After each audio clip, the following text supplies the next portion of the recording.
పుట్టుకతో వచ్చిన బుద్ధులు పుడకలతో గాని పోవు అన్న చందాన ఉందట ఆ ఎమ్మెల్సీ తీరు. ఎన్ని విమర్శల పాలైనా తాను మాత్రం తగ్గేదేలే అని అంటున్నారట. నిత్యం ఎవరినో ఒకరిని ఆడిపోసుకోవడమే ఆయన విధి విధానాలట. అధికారులతో అదే తీరు, నియోజకవర్గ క్యాడర్తో అదే తీరు. దీంతో ఈయన్ను ఎక్కడికైనా ట్రాన్స్ఫర్ చేయండి లేదా పార్టీ నుంచి పీకేయండి అంటున్నారట నియోజకవర్గ క్యాడర్. ఈ ఎమ్మెల్సీ తీరు వల్ల పార్టీ పరువు పోతుందని గగ్గోలు పెడుతున్నారట. ఎవరా ఎమ్మెల్సీ, ఏమా నియోజకవర్గం? Watch the story. ఆయన మారడు, మనల్ని ప్రశాంతంగా ఉండనివ్వడు అంటూ శ్రీకాకుళం జిల్లా టెక్కలి నియోజకవర్గ వైసీపీ శ్రేణులు నెత్తి నోరు కొట్టుకుంటున్నారట. తలతిక్క చేష్టలతో పార్టీ పరువును బజారుకీడుస్తున్నారని తెగ వాపోతున్నారట. వ్యక్తిగత విషయాలతో నిత్యం వార్తల్లో ఉంటూ పార్టీని నానాటికి దిగజారుస్తున్నారని, ప్రత్యర్థులకు చులకనవుతూ పార్టీని డ్యామేజ్ చేస్తున్నారని మదనపడిపోతున్నారట. ఇంతకు ఎవరా నేత అనుకుంటున్నారా? ఆయనే దువ్వాడ శ్రీనివాస్. టెక్కలలో కుటుంబ పంచాయతీతో ఇప్పటికే వివాదాస్పద ఎమ్మెల్సీగా మారిన దువ్వాడ మరోసారి వార్తల్లో నిలిచారు. ఈసారి అధికారులపై నోరు పారేసుకోవటం హాట్ టాపిక్గా మారింది. టెక్కలిలో వైసీపీ పరిస్థితి నానాటికి దిగజారిపోతోందట. క్యాడర్ను నడిపించే సమర్థమైన లీడర్ లేడని వాపోతున్నారట ఆ పార్టీ శ్రేణులు. టెక్కలిలో వైసీపీ ఇన్ఛార్జిగా పేరాడ తిలక్కు ఉన్న కట్టె విరగదు పాము సావదు అన్న చందాన ఆయన వ్యవహారం ఉంటుంది. పోనీ దువ్వాడ వద్దకు వెళ్తే ఆయన దూషణలే వినలేకపోతున్నామంటూ క్యాడర్ వాపోతున్నారట. ప్రతిపక్ష నేతలపై దూషణకు దిగారంటే ఓకే, కానీ అధికారుల మీద క్యాడర్ మీద ఆయన నోరు పారేసుకోవడం ఏంటని మండిపడుతున్నారట. ఈ మధ్యకాలంలో పవన్ కళ్యాణ్పై చెప్పు చూపిన ఘటన ఇంకా మరవకముందే టెక్కలిలో దువ్వాడ సహజీవనం చేస్తున్న దివ్యల మాధురి ఇంటికి విద్యుత్ శాఖ కరెంటును తొలగించిన ఘటనపై ఆయన వ్యాఖ్యలు నియోజకవర్గంలో దుమారం లేపుతోంది. క్యాడర్ తలపట్టుకుంటోంది.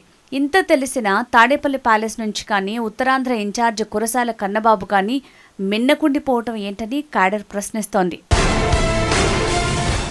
ఎమ్మెల్సీ దువ్వాడ శ్రీనివాస్ నోటి నుంచి బయటపడిన ఆణిముత్యాలకు సంబంధించి ఆడియో ఒకటి వైరల్ అవుతోంది. ఆ వ్యవహారమే ఇప్పుడు రాష్ట్ర వ్యాప్తంగా సెన్సేషన్ క్రియేట్ చేస్తోంది. దువ్వాడ శ్రీనివాస్ మరోసారి తన దురుసుతనం ప్రదర్శించారు. ప్రభుత్వ అధికారిపై రెచ్చిపోయారు. ఇష్టం వచ్చినట్లు మాట్లాడుతూ బూతులు తిట్టారు. అధికారిని బెదిరించారు. తన నివాసానికి సంబంధించిన విద్యుత్ బిల్లు వ్యవహారంపై దువ్వాడ ఇలా రెచ్చిపోయినట్లు తెలుస్తోంది. టెక్కలి విద్యుత్ శాఖ ఏఈ కృష్ణమూర్తి పట్ల వైసీపీ ఎమ్మెల్సీ దువ్వాడ శ్రీనివాస్ దురుసుగా ప్రవర్తించారు. దువ్వాడ శ్రీనివాస్ నివాసానికి సంబంధించిన విద్యుత్ బిల్లులు పెండింగ్లో ఉండటంతో అధికారులు విద్యుత్ సరఫరాను నిలిపివేశారు. దీంతో రెచ్చిపోయిన దువ్వాడ విద్యుత్ అధికారులకు ఫోన్ చేసి బండబూతులు తిట్టారు. తన ఇంటికే విద్యుత్ సరఫరా నిలిపివేస్తారా అంటూ అధికారులపై దువ్వాడ ఆగ్రహం వ్యక్తం చేశారు. టెక్కలిలో ఉద్యోగం ఎలా చేస్తావో చూస్తానంటూ ఏఈని బెదిరించారు. అంతేకాదు అంతు చూస్తానంటూ ఏఈ మురళీకృష్ణపై రెచ్చిపోయారు. ఉదయం పవర్ కట్ చేస్తే సాయంత్రం బిల్లు కట్టారు దువ్వాడ. ఆ ఇల్లు కూడా ఆయన పేరున లేదు, దివ్యల మాధురి పేరున ఉంది. ఎమ్మెల్సీ అంటే దేశానికి ప్రధానమంత్రిలా ఫీల్ అవుతూ ఇష్టారాజ్యంగా మాపై దూషణలు ఏంటని విద్యుత్ శాఖ సిబ్బంది మండిపడుతున్నారు. బిల్లు కట్టినందుకే పవర్ కట్ చేశాం, కట్టేశామంటూ మాపై దుర్భాషలాడటం ఏంటని ఉద్యోగ సంఘాలు మండిపడుతున్నాయి. ఈయనను కట్టడి చేయకపోతే ఉద్యమించక తప్పదు అన్నట్టు విద్యుత్ శాఖ సంఘాలు హెచ్చరించాయి. అయితే దువ్వాడ బెదిరింపులకు సంబంధించిన వ్యవహారం ఇప్పుడు రచ్చరచ్చ అయింది.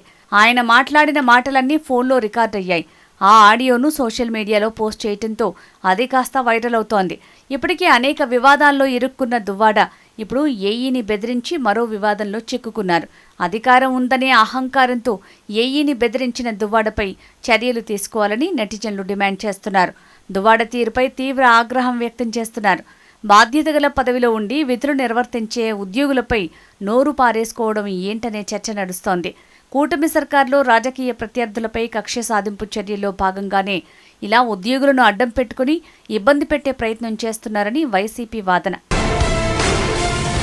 ప్రభుత్వ వైఫల్యాలను ప్రశ్నిస్తూ ప్రజా పోరాటాలతో పార్టీని ముందుకు నడిపించాల్సిన నేతలే ఇలా వ్యక్తిగత విషయాలతో వివాదాస్పదం కావటం ఏంటని టెక్కలిలోని వైసీపీ క్యాడర్ నుంచి వినిపిస్తున్న మాట.